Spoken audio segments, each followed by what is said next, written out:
बिस्मिल्लाहिर्रहमानिर्रहीम। अस्सलामु अलैकुम स्टूडेंट्स। लास्ट लेक्चर में हम लोगों ने एक्सरसाइज 7.3 के क्वेश्चन नंबर 1 के फर्स्ट 3 पार्ट किए थे। तो आज हम उसके क्वेश्चन नंबर 1 के फोर्थ पार्ट से स्टार्ट कर रहे हैं। हमें एक मैट्रिक्स दिया हुआ है और हमें कहा क्या गया है कि इस मैट्रिक्स की आपने आइगन वैल्यूज़ और आइगन स्पेस फाइंड करनी है। आइगन स्पेस की बेसिस यानी कि जिस फैक्टर से आइगन स्पेस जनरेट हो रही है, मतलब आइगन वेक्टर्स फाइंड करने हैं और आइगन वैल्यूज़ फाइंड करनी है। तो हमने सबसे पहले क्या कर लिया, इस मैट्रिक्स को सपोज कर लिया कि ये ए के इक्वल है। If lambda is the eigen value of A then the characteristic equation is determinant of A minus lambda I, determinant of A minus lambda I is equal to 0। को पता है कि कैरेक्टरिस्टिक इक्वेशन क्या होती है, A minus lambda I is equal, determinant of A minus lambda I is equal to 0। A की जगह पे हमने ए की वैल्यू पुट कर दी, minus lambda into I, identity matrix same order का जिस ऑर्डर का हमारे पास ए है। ये 3/3 है तो हम आइडेंटिटी भी 3/3 ले रहे हैं। लैम्डा से मल्टीप्लाई किया तो ये 1 1 1 जो थे ये लैम्डा लैम्डा लैम्डा हो गया और बाकी ज़ीरोज़ जो हैं वो ज़ीरो ही रहेंगे। माइनस करने से जस्ट ये 1 माइनस लैम्डा हो जाएगा, 2 माइनस 0 2 रहेगा, 2 माइनस 0 ये भी 2 रहेगा, and so on. 1 minus lambda, 2 minus lambda and 4 minus lambda. Students, question में आप डायरेक्ट यहाँ से भी स्टार्ट कर सकते हैं, कोई हर्ज नहीं। आप लिखें कि characteristic equation A determinant of A minus lambda equal to 0, that is this is equal to 0। अगर आपको लगता है कि आप लोग गलती नहीं करेंगे तो फिर आप ये 2 स्टेप्स स्किप करके डायरेक्ट ये लिख सकते हैं। इसकी हमने एक्सपेंशन कर दी रो 1 से। सबसे पहले क्या आएगा, 1 माइनस लैम्डा इंटू, आपने फर्स्ट रो और फर्स्ट कॉलम को छोड़ा, 2 minus lambda into 4 minus lambda, ये आ गए। और माइनस के बाद आता है 1 माइनस माइनस 1, 1 इंटू माइनस 1 तो वो -1 हो जाएगा, माइनस इंटू -1 तो ये जो क्या हो जाएगा +1 हो जाएगा। दिस माइनस दिस, तो वो माइनस से एक माइनस वो एक माइनस ये, तो ये दोनों प्लस हो गए। माइनस फिर उसके बाद 2 आएगा, आपको पता है कि ये प्लस फिर माइनस फिर प्लस एंड सो ऑन। तो -2 इंटू, आपने ये कॉलम छोड़ा ये रो छोड़ी, 1 को मल्टीप्लाई किया 4 माइनस लैम्डा से, -1 को -1 से मल्टीप्लाई किया तो वो +1 हो गया, -1। ये वाला माइनस जो है वो फार्मूला का माइनस है, और ये प्लस क्यों हुआ, माइनस आ रहा था लेकिन वो माइनस ऑलरेडी पड़ा था तो वो प्लस हो गया। उसके बाद फिर +2 आएगा, फिर आपने ये कॉलम छोड़ा ये रो छोड़ी, 1 इंटू 1 1, -1 इंटू 2 माइनस लैम्डा, तो वो माइनस जो है वो माइनस के साथ मल्टीप्लाई होकर प्लस हो गया, इज़ इक्वल टू 0। एक्सपेंशन हो गई। एक्सपेंशन के बाद हम सिंप्लीफिकेशन करेंगे, पहले इनको मल्टीप्लाई कर लिया, 2 4 ज़ार 8, 2 into minus lambda minus 2 lambda, minus lambda 4 ज़ार -4 लैम्डा, और minus minus plus lambda lambda ज़ार लैम्डा स्क्वायर, और ये +1 एज इट इज़। -2 इंटू 1 से मल्टीप्लाई किया 4 माइनस लैम्डा को, तो कोई फ़र्क नहीं पड़ा उसको, वो 4 माइनस लैम्डा ही रहा। +2 इंटू 2 माइनस लैम्डा, तो +2 माइनस लैम्डा कोई फ़र्क नहीं पड़ा क्योंकि प्लस है, साइन चेंज नहीं होंगे, is equal to 0। Further simplification की, 1 माइनस लैम्डा, ये सबसे पहले हमने हाईएस्ट पावर लिख ली लैम्डा स्क्वायर, फिर -2 लैम्डा और -4 लैम्डा ऐड हो गए -6 लैम्डा, और 8 + 1 9, -2 एज इट इज़। ये हमारे पास 4 में से 1 माइनस करेंगे तो 3 आ जाएगा, 3 माइनस लैम्डा, +2, और यहाँ पे हमारे पास क्या आ जाएगा, 1 + 2 3, तो ये 3 माइनस लैम्डा आ गया हमारे पास। उसके बाद हमने क्या किया, 1 minus lambda into lambda square -6 lambda +9 as it is, इसको अभी नहीं छेड़ा हमने। -2 से मल्टीप्लाई किया तो -2 3 ज़ार -6, माइनस माइनस प्लस हो गया तो -2 लैम्डा +2 लैम्डा हो गए, +2 3 ज़ार 6 और +2 इंटू माइनस लैम्डा -2 लैम्डा। अब यहाँ पे आप देखें ये -6 है ये +6 है, ये दोनों कैंसिल हो गए, और ये +2 लैम्डा -2 लैम्डा ये भी दोनों कैंसिल हो गए, हमारे पास जस्ट ये बच गया। अभी जो लैम्डा स्क्वायर -6 लैम्डा +9 है, ये एक कंप्लीट स्क्वायर है किसका, लैम्डा -3 का, लैम्डा -3 होल स्क्वायर हो गया। इसको आप देखेंगे तो ये 3 का स्क्वायर है, और 2 3 ज़ार 6 होते हैं। Lambda -3 whole square 1 minus lambda, इसके हमारे पास 3 फैक्टर आ रहे हैं। हमने पढ़ा था कि जो पोलिनोमियल है उसकी उतनी ही डिग्री होती है जितना मैट्रिक्स का ऑर्डर होता है। मैट्रिक्स का ऑर्डर 3/3 था तो इसकी डिग्री भी हमारे पास 3 है, जैसे यहाँ से लैम्डा की पावर 1 और यहाँ से लैम्डा की पावर 2, तो टोटल पावर 3। 3 रूट्स आएंगे, एक रूट आया हमारे पास लैम्डा इक्वल टू 1, यहाँ से रूट जो आएंगे 2 रूट, वो दोनों के दोनों क्या आ रहे हैं, लैम्डा इज़ इक्वल टू 3। तो हमारे पास 3 आइगन वैल्यूज़ आ गई, 1 3 3, फिर आप देख सकते हैं कि मल्टीप्लिसिटी ग्रेटर देन 1 का मतलब है कि सेम रूट जो है वो रिपीट हो सकता है, तो यहाँ पे आपके सेम रूट रिपीट हो रहे हैं। अब हमने क्या करना है, हमारे पास दो आइगन वेक्टर आएंगे, क्योंकि आपके पास जो डिस्टिंक्ट वैल्यूज़ हैं आइगन वैल्यूज़ वो दो ही हैं, क्योंकि 3 के लिए आपको जो आइगन वेक्टर मिलेगा वो 3 के लिए भी यही वही वाला मिलेगा, कोई फ़र्क नहीं पड़ेगा, एक ही आइगन वैल्यूज़। तो 2 आइगन वेक्टर्स होंगे ए के। By definition V is an eigenvector of A corresponding to lambda if and only if V is a non-trivial solution of this equation। तो हम ये बात प्रूव कर चुके हुए हैं, सपोज करके आए थे कि ये नॉन ट्रिवियल सोल्यूशन है, तो उसके लिए ये वैल्यूज़ हैं, तो इन वैल्यूज़ के लिए ये नॉन ट्रिवियल सोल्यूशन ही देगा। तो सबसे पहले हम क्या करते हैं, लैम्डा की जगह पे 1 पुट कर देते हैं। हमने इस इक्वेशन को लिखा दोबारा से, जो ऊपर हमने इसको हमने एक्सपैंड किया था, एक्सपैंड करने के बजाय हम जस्ट इसको लिखेंगे a minus lambda I. a minus lambda I से आपके पास ये मैट्रिक्स आएगा, इंटू वी ये है और 0 वेक्टर ये वेक्टर है। लैम्डा की जगह पहले आपने 1 पुट कर दिया,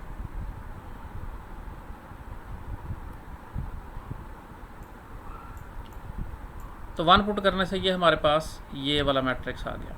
अब हमने क्या करना होता है, इस मैट्रिक्स की 2/2 में तो हम जस्ट मल्टीप्लाई करके इक्वेशंस ले लेते हैं, लेकिन 3/3 में ये काम बहुत मुश्किल हो जाता है। तो बेहतर तरीका ये होता है कि आप इस मैट्रिक्स की रिड्यूस्ड एचेलॉन फॉर्म बना लें। तो हमने इसको देखा कि सबसे पहले हमने क्या किया, रो 1 को रो 2 से इंटरचेंज कर दिया, क्योंकि स्टार्ट में पहले 1 चाहिए होता है, और हम चेक करते हैं कि रो में से अगर कोई 1, इस कॉलम में कोई 1 पड़ा है तो हम पहले उसको ऊपर ले आए, 1 यहाँ पे ले आए हम। उसके बाद इस 1 को यूज़ करके हमने नीचे वाले सारे जीरोज़ बनाने थे, तो जस्ट ये रहता था, हमने 1 इसमें ऐड कर दिया, R1 को ऐड कर दिया R3 में, तो ये हमारे पास आ गया 0, 1 + 1 2 और 3 - 1 2। उसके बाद हमने ये देखा कि ये दोनों रोज़ सेम है, हम क्या कर सकते थे कि R3 में से R2 माइनस कर देते तो R3 जो है वो 0 0 0 हो जाती। अगले स्टेप में हमने कर दिया, और इस रो को हम देख सकते हैं कि इसको 2 पे डिवाइड किया जा सकता है, क्योंकि हमें अगला एलिमेंट यहाँ पे 1 चाहिए होता है। 2 पे डिवाइड किया, ये 1 1 हो गए। उसके बाद इसमें से ये आपने ये माइनस कर दिया 2 से मल्टीप्लाई करके, R3 - 2 R2, तो ये 0 0 0 हो गया। और अब क्या रह गया है कि इस 1 को यूज़ करके इसके ऊपर वाले भी सारे 0 बनाने होते हैं, तो इसको ऊपर वाले को 0 बनाने के लिए आप क्या करेंगे, R1 में से R2 माइनस कर देंगे, 1 - 0 1, 1 - 1 0 और -1 - 1 -2। रिड्यूस एचेलॉन फॉर्म बन गई। अब इसको अगर हम इक्वेशन की फॉर्म में लिखें तो ये x1 है और ये x3 है, x1 - 2 x3 is equal to 0। पहली इक्वेशन आ गई, x1 - 2 x3 इक्वल टू 0, और दूसरी ये क्या है, x2 और ये x3 है, x2 + x3 is equal to 0। दूसरी इक्वेशन आ गई। यहाँ से मैं अगर इस 2x3 को उस साइड पे ले जाऊँ तो ये x1 is equal to 2x3, negative उधर जाके पॉजिटिव हो जाएगा, और x3 को उधर ले जाऊँ तो वो जाके नेगेटिव हो जाएगा, x2 equal to negative x3। हम क्या करते हैं, हमारे पास दोनों वेरिएबल x3 के फॉर्मेट में आ गए हैं, तो हम x3 को कोई वैल्यू लेट कर लेते हैं a कोई सा भी नंबर होगा, तो x1 क्या होगा, उसका 2 टाइम्स होगा, और x2 क्या होगा, उसका नेगेटिव टाइम्स होगा। यहाँ पे पुट करेंगे तो ये x1 क्या आ जाएगा 2a, और x2 क्या आ जाएगा -a। हमने क्या करना होता है कि सारे वेरिएबल्स को किसी सेम वेरिएबल की फॉर्मेट में ले आना होता है, तो हमने सबको a की फॉर्मेट में ले आए। इसकी वैल्यूज़ को जब आप v में पुट करेंगे, v क्या था, x1 x2 x3, x1 की वैल्यू 2a हमने पुट कर दी, x2 की वैल्यू -a हमने पुट कर दी, और x3 की वैल्यू a पुट कर दी हमने। a को जब आपने कॉमन लिया तो हमारे पास वेक्टर क्या आ गया, 2 - 1 1, ये आपका आइगन वेक्टर है। और a क्या है, क्योंकि a आर्बिट्रेरी a कोई सा भी नंबर हो सकता है, तो ये इक्वेशन शो कर रही है कि there are infinite eigen vectors of a corresponding to eigen value lambda equal to 1। 1 के लिए हमें ये वाला आइगन स्पेस मिल गई, ये वेक्टर जो है जनरेट कर रहा है आइगन स्पेस को। कैसे, a की जगह पे जब आप कोई भी रियल नंबर रखेंगे, जब आप रियल नंबर चेंज करते जाएंगे तो ये वेक्टर भी चेंज होता जाएगा, तो इस मतलब इस वेक्टर के सारे मल्टीपल वो आइगन स्पेस को जनरेट कर रहे हैं। Thus, this forms a basis for eigenspace corresponding to eigenvalue lambda is equal to 1। Basis क्या होती है, जो जनरेट करती है आइगन स्पेस को जनरेट करती है। तो हमने देखा कि इसको अब मल्टीप्लाई करी जाएंगे तो ये नए से नया वेक्टर आता जाएगा, तो वो सारी की सारी स्पेस इस वेक्टर से जनरेट हो रही है। लैम्डा इक्वल टू 1 के लिए हमने चेक कर लिया। अब लैम्डा इक्वल टू 3 हमारे पास एक और वैल्यू आई थी, हम उसके लिए चेक कर लेते हैं। अब हमने क्या किया, उस इक्वेशन a में लैम्डा की जगह पे 3 पुट कर दिया। आई होप यहाँ पे लिखी हो, नहीं पिछली स्लाइड में थी। लैम्डा को जब आपने 3 पुट किया तो ये हमारे पास आ गया -2 2 2 1 -1 1 -1 -1 1 1 1। इसकी फिर दोबारा हमने क्या करना है, रिड्यूस एचेलॉन फॉर्म बनानी है। तो रिड्यूस एचेलॉन फॉर्म बनाने के लिए सबसे पहले आपने R2 और R1 को इंटरचेंज कर दिया, R12 किया हमने, ये हो गए। उसके बाद इस 1 को यूज़ करके इन दोनों को 0 बनाना था, तो जब हमने क्या किया, इसको -2 से मल्टीप्लाई करके इसमें से माइनस किया और इसको इसमें ऐड कर दिया। इसको 2 से मल्टीप्लाई करके आपने R2 में ऐड कर दिया और R1 को R3 में ऐड करने से क्या हो जाएगा, ये सारा का सारा 0 हो जाएगा। हमारे पास क्या चीज़ आ गई, x1 - x2 - x3, x1 - x2 - x3 is equal to 0, ये आ गया। अब फिर दोबारा क्या करेंगे हम, अब x1 को हमने लिख लिया x2 और x3 के फॉर्म में, इसको उस साइड पे ले गए हम, दोनों पॉजिटिव हो गए, x1 is equal to x1 plus x2 plus x3। x2 की वैल्यू हमने लेट कर ली a और x3 की वैल्यू हमने लेट कर ली कोई b है। जब आप इसको पुट करेंगे यहाँ पे तो ये आ जाएगा a प्लस b, उसको पुट करेंगे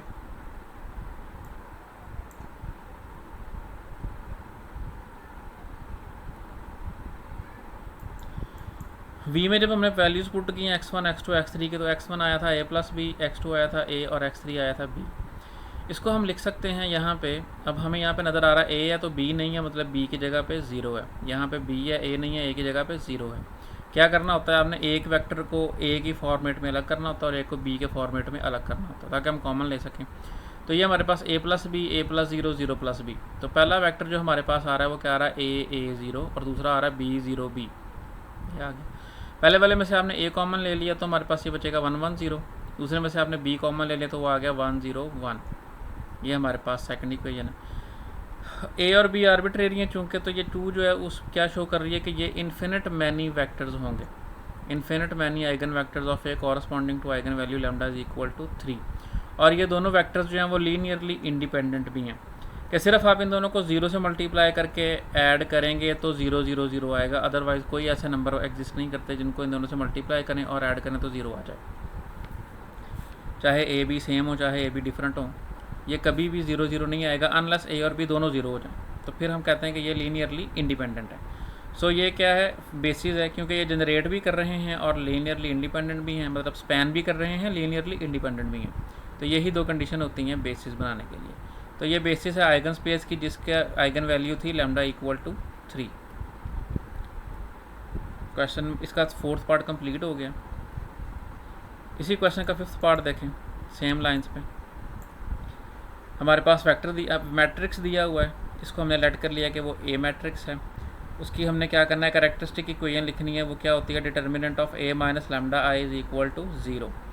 ए की जगह पे a की वैल्यू पुट कर दी हमने, ये a की वैल्यू पुट कर दी, माइनस लैम्डा इंटू ये आइडेंटिटी मैट्रिक्स है, लैम्डा से मल्टीप्लाई किया माइनस किया तो ये हमारे पास ये डिटर्मिनेंट आ गया। दोबारा बता रहा हूँ, अगर आप लोगों को लगता है कि आप लोग मिस्टेक नहीं करेंगे तो कैरेक्टरिस्टिक इक्वेशन लिखने के बाद आप डायरेक्ट ये वाला स्टेप लिख सकते हैं, इन दोनों को स्किप कर देंगे तो कोई हर्ज नहीं, लेकिन गलती की है बगैर। एक्सपैंड करते हैं हम इसको फर्स्ट रो से, तो ये बनेगा 1 minus lambda into -5 minus lambda into 4 minus lambda minus 3 6 are minus 18। तो माइनस इंटू माइनस 18 क्या हो जाएगा, +18। प्लस कैसे आया, क्योंकि ये होता है प्लस माइनस प्लस, तो जब आप इसको माइनस करेंगे तो माइनस माइनस ये भी प्लस हो जाएगा 3। उसके बाद आपने ये कॉलम, ये रो और ये कॉलम छोड़ा, 3 into 4 minus lambda minus 3 6 are 18, फिर +3 इंटू ये और ये आपने छोड़ दिया, 3 6 minus 6 are minus 18 minus 6 into -5 minus lambda minus 6 into 5 minus 5 minus lambda is equal to 0। Further simplification, -5 4 are -20 -5 into minus lambda पे +5 लैम्डा हो जाएगा, माइनस लैम्डा 4 आर -4 लैम्डा और minus lambda are plus lambda square और +18 as it is, 3 into 3 4 are 12 and 3 into minus lambda -3 lambda -18 as it is, 3 as it is -18 as it is, 6 5 are 30, minus minus plus हो गया और फिर ये minus minus plus और 6 into lambda 6 lambda.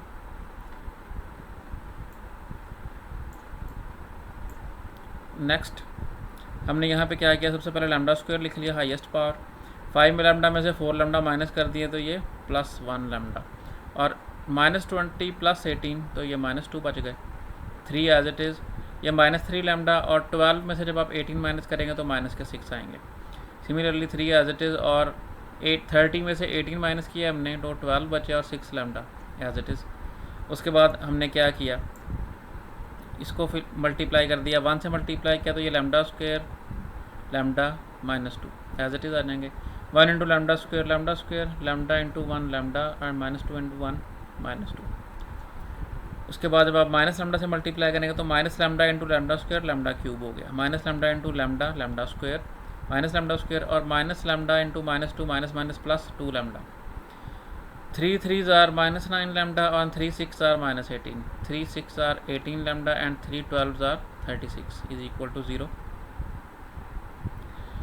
अब सबसे पहले नेगेटिव लैम्डा क्यूब लिख लिया हमने, फिर ये lambda square minus lambda square दोनों कैंसिल हो गए तो लैम्डा स्क्वायर ख़त्म हो गया हमारे पास। अब लैम्डा कितना है हमारे पास, 18 लैम्डा प्लस 2 लैम्डा कितने हो गए 20 लैम्डा, 20 लैम्डा और एक ये 21 लैम्डा। 21 लैम्डा में से 9 लैम्डा माइनस कर दिया हमने तो वो 12 लैम्डा बचे। और जो हमारे पास कांस्टेंट्स हैं वो कितने हैं, 36 में से 18 माइनस कर दिया तो 18 बच गए, 18 में से ये 2 और माइनस कर दिया तो 16 बच गए। हमने देखा कि हाईएस्ट पावर नेगेटिव है, इसको पॉजिटिव करने के लिए नेगेटिव से 1 से मल्टीप्लाई किया हमने तो ये पॉजिटिव हो गई। उसके बाद हम क्या करेंगे, सिंथेटिक डिवीजन यूज़ करेंगे। क्यूबिक पोलिनोमियल है तो हमने देखा -16 है, इसका मतलब है 16 के जो डिवाइज़र हैं वो इसके रूट हो सकते हैं, पॉसिबिलिटी है। तो 16 को डिवाइड करता है 1 -1 2 -2। 1 -1 से चेक किया नहीं आया, 2 से चेक किया नहीं आया, -2 पे चेक किया तो वो 0 आ गया, तो मतलब इसको डिवाइड करता है। सबसे पहले हमने लैम्डा क्यूब का कोफिशिएंट लिखा जो कि 1 है, फिर लैम्डा स्क्वायर नज़र नहीं आ रहा, इसका मतलब उसका कोफिशिएंट 0 है, उसकी जगह 0 लिख दिया। उसके बाद लैम्डा स्क्वायर के बाद जो छोटी पावर है लैम्डा, उसका कोफिशिएंट है -12, वो लिख दिया हमने। और -16 क्या है, आखिरी कांस्टेंट पावर लैम्डा पावर 0 का कोफिशिएंट। -2 पे डिवाइड किया आपने, 1 + 0 1 -2 1 आर -2 0 + -2 -2 -2 -2 आर 4 12 -4 कितने हो गए -8 माइनस प्लस 12 2 8 आर 16 16 -16 0, मतलब -2 इसका रूट है क्योंकि आपका रिमाइंडर जो है वो 0 आया। -2 लैम्डा की वैल्यू आ गई और डिप्रेस्ड इक्वेशन क्या आई है, lambda square -2 lambda -8 is equal to 0। Depressed equation मैंने बताया था कि जब आपकी इक्वेशन की जो डिग्री है वो लेस हो जाए, मतलब 3 थी अब डिग्री 2 रह गई है। इसको आप सॉल्व कर सकते हैं, 4 2s are 8 और 4 -2 2 होते हैं, तो हम क्या लिखते हैं, lambda square -4 lambda plus 2 lambda -8 is equal to 0। Lambda common लिया लैम्डा -4 और यहाँ से 2 कॉमन लिया लैम्डा -4 इज इक्वल टू 0।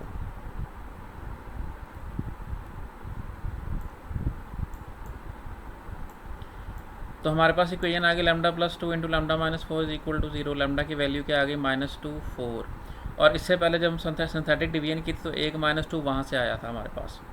हमारे पास अब रूट्स कौन कौन से हैं, -2 4, ये आइगन वैल्यूज़ हैं किसकी, ए की। अब चूंकि ये दो सेम है तो इन दोनों के लिए सेम वेक्टर आएगा, तो आपके पास बेसिकली 2 डिस्टिंक्ट आइगन वैल्यूज़ आई हैं, तो आपको 2 आइगन वेक्टर मिलेंगे। तो सपोज़ कर लिया हमने कि वी आइगन वेक्टर है, अगर वी आइगन वेक्टर है तो फिर क्या होगा, if and only if V is a non trivial solution of this. इसमें आपने ए माइनस लैम्डा आई लिखा, फिर वी लिखा और इक्वल टू 0। लैम्डा की जगह पे पहले हमने क्या पुट करना है, हमारे पास 2 वैल्यूज़ आई हैं -2 और 4, पहले मैं -2 पुट कर लेता हूँ। तो लैम्डा की जगह पे -2 पुट किया तो माइनस प्लस 1 + 2 3 हो गए, -3 किया एज इट इज़, -5 और ये क्या हो जाएगा +2 -3 रह जाएंगे, और ये 4 -2 4 -2 कितना हो जाएगा, 4 + 2 हो जाएगा 6 हो गया। उसके बाद इसकी हमें बनानी है रिड्यूस्ड एचेलॉन फॉर्म, तो हमें नज़र आ रहा है कि ये ऑलरेडी इस आसानी से 0 हो जाएगा। सबसे पहले इसको आपने 3 पे डिवाइड कर लिया, ये 1 - 1 1 हो गए। उसके बाद आपने R2 में से माइनस कर दिया 3R1 और R3 में से माइनस कर दिया 6R1, तो ये दोनों 0 हो गई रोज़। अब ये x1 है, ये x2 है और ये x3 है, x1 - x2 + x3 is equal to 0। यहाँ से आप x1 को इधर रखें, x2 और x3 उस साइड पे ले जाएंगे तो -x2 प्लस हो जाएगा और +x3 -x3 हो जाएगा। x1 is equal to x2 - x3। क्योंकि हम x1 और x2 को अलग अलग नहीं कर सके, दोनों तीनों इकट्ठे हैं, तो हम क्या करते हैं x2 और 3 की जगह पे कोई ना कोई वैल्यू पुट कर लेते हैं। ऐड कर लिया हमने, x2 = a और x3 = b, यहाँ पे पुट करेंगे तो ये बनेगा a - b। अब आपके पास x1 की वैल्यू भी है, x2 की भी है और x3 की भी है, पुट कर दें आप v में, तो हमारे पास क्या आ गया, a minus B A B. x1 की वैल्यू क्या थी, a माइनस बी, और x2 की वैल्यू a और x3 की वैल्यू b। इसको हम दोबारा से उसी तरह लिखेंगे कि इसको सम में लिखा जा सकता है, तो a's अलग कर लेंगे और b's अलग कर लेंगे, तो ये a प्लस नेगेटिव b, ये आ जाएगा a प्लस 0 और ये आ जाएगा 0 प्लस b। a 0 एक वेक्टर आ गया हमारे पास, माइनस b 0 b हमारे पास दूसरा वेक्टर आ गया। यहाँ से कॉमन लिया a को तो 1 1 0 एक वेक्टर आ गया, और ये माइनस 1 0 1 दूसरा वेक्टर आ गया। इसको हमने कह दिया ये हमारे पास इक्वेशन नंबर 1 है। a and b are arbitrary, a और b कोई से भी स्केलर हो सकते थे। तो 1 क्या बता रही है हमें कि इन्फिनिट आइगन वेक्टर्स होंगे correspondingly to eigen value lambda equal to -2, कि इनके जितने भी मल्टीपल हैं वो सारे के सारे, जितने भी स्केलर मल्टीपल्स हैं इनके, वो सारे के सारे क्या होंगे, आइगन वेक्टर होंगे किस स्पेस के, लैम्डा इक्वल टू -2। तो और ये दोनों के दोनों लीनियरली इंडिपेंडेंट भी हैं। कैसे कि जस्ट 0 0 ही ऐसे a और b की वैल्यू जब 0 0 होगी तभी इनका सम इक्वल टू 0 वेक्टर के आएगा, अदरवाइज कोई पॉसिबिलिटी नहीं है। सो लीनियरली इंडिपेंडेंट भी हो गए और क्या कर रहे हैं, जनरेट भी कर रहे हैं स्पेस को। तो ये बेसिस है किसकी, आइगन स्पेस की, जो कि लैम्डा इक्वल टू -2 की आइगन स्पेस है। लैम्डा की जगह पे -2 पुट कर लिया हमने, अब लैम्डा की जगह पे हमने 4 पुट करना है, पॉजिटिव 4। सिमिलरली जब आपने 4 पुट किया तो हमारे पास ये मैट्रिक्स आ गया। इसकी रिड्यूस एचलन फॉर्म बनाने के लिए क्या किया हमने कि इसको पहले -3 पे डिवाइड कर दिया, ये आ गया हमारे पास 1 1 -1। उसके बाद हमने क्या कर दिया, इस 1 को यूज़ करके इन दोनों को 0 बनाना था, तो R2 -3R1 और R3 -6R1। तो ये हो गया हमारे पास 0 -12 6 और 0 -12 6। फिर मैंने क्या कर दिया कि R2 को ऐड कर दिया R3 में, सॉरी R3 में से माइनस कर दिया R2 को, उससे क्या हो जाएगा, ये 0 0 0 हो जाएंगे, 0 हो गए। उसके बाद इसको हमने -12 पे डिवाइड कर दिया, -12 पे डिवाइड करेंगे यहाँ पे 1 आएगा, और इसको जब -12 पे डिवाइड करेंगे तो 6/12 क्या हो जाएगा, 1/2 -1/2 आ गया। इस 1 के ऊपर वाला भी 0 बनाना है, तो क्या करूँगा मैं, R1 में से माइनस कर दूंगा R2 को, तो ये 0 हो गया। 1 में से -1 में से जब माइनस किया आपने 1 -1/2, तो माइनस माइनस क्या हो जाएगा, +1/2, -1 + 1/2 क्या हो जाएगा, 1 में से आपने आधा निकाल दिया तो क्या बचेगा, आधा ही बचेगा, 1 ये x1 है, ये x3 है। तो हमारे पास क्या आ रहा है, x1 -1/2 x3 इक्वल टू 0। एक इक्वेशन आ गई, x1 -1/2 x3। सिमिलरली ये x2 है और ये x3 है, x2 -1/2 x3 is equal to 0। इसको साइड पे ले गए तो ये 1/2 पॉजिटिव हो गया और ये भी 1/2 पॉजिटिव हो गया। अगर देखा जाए तो यहाँ से हमारे पास x1 और x2 इक्वल भी आ रहे हैं, लेकिन खैर x3 की जगह पे मैं कोई वैल्यू पुट कर देता हूँ a, तो मेरे पास x1 की वैल्यू क्या आ जाएगी, 1/2 है, x2 की वैल्यू क्या आ जाएगी, 1/2 है। लास्ट इसके पिछले वाले पार्ट, इसके ऊपर वाले पार्ट में जब हमारे पास लैम्डा की वैल्यू -2 थी, तो क्योंकि x1, अब यहाँ पे हमारे पास क्योंकि x1 और x3 की एक इक्वेशन अलग मिल गई है और यहाँ पे एक इक्वेशन अलग मिल गई है, वहाँ पे ऐसा नहीं था। वहाँ पे आपको तीनों वेरिएबल्स एक ही इक्वेशन में मिल रहे थे, इसलिए हमने दो वेरिएबल्स की वैल्यू अलग अलग पुट की। लेकिन जब आपके पास दो अलग अलग इक्वेशन आ जाएँ और आपके पास जो इंडिपेंडेंट वेरिएबल सेम आ रहा हो, तो फिर जस्ट एक ही वैल्यू पुट करने से आपका काम हो जाता है। तो आपने वैल्यू ए पुट कर दी, जब हम तीनों वैल्यूज़ को पुट करेंगे v में, तो हमारे पास x1 की वैल्यू 1/2 है, x2 की वैल्यू 1/2 है और x3 की वैल्यू a। यहाँ से मैं क्या करता हूँ, 1/2 इंटू a कॉमन ले लेता हूँ। 1/2 a क्या बनेगा, a/2 कॉमन लिया तो ये 1 और ये 2। a क्योंकि आर्बिट्रेरी है, सो क्या है, 2 शो कर रहा है हमें कि इन्फिनिट आइगन वेक्टर्स हो सकते हैं corresponding to eigen value lambda equal to 4। एक ही जगह पे आप वैल्यू चेंज करते जाएंगे, आपको नए से नया वेक्टर मिलता जाएगा। और चूंकि ये स्पेस को जनरेट कर रहा है, तो हम क्या कहते हैं कि ये एक बेसिस है किसकी, आइगन स्पेस की, corresponding to lambda equal to 4। इसका 5th पार्ट हो गया। इसका 6 पार्ट स्टूडेंट्स आप लोग खुद करेंगे इन्हीं लाइन्स पे, बिल्कुल ईजी है, वो भी हो जाएगा आपसे। और एक्सरसाइज 7.3 का हमने जस्ट क्वेश्चन नंबर 1 ही करना था, तो एक्सरसाइज 7.3 हमारे पास कंप्लीट हो गई है।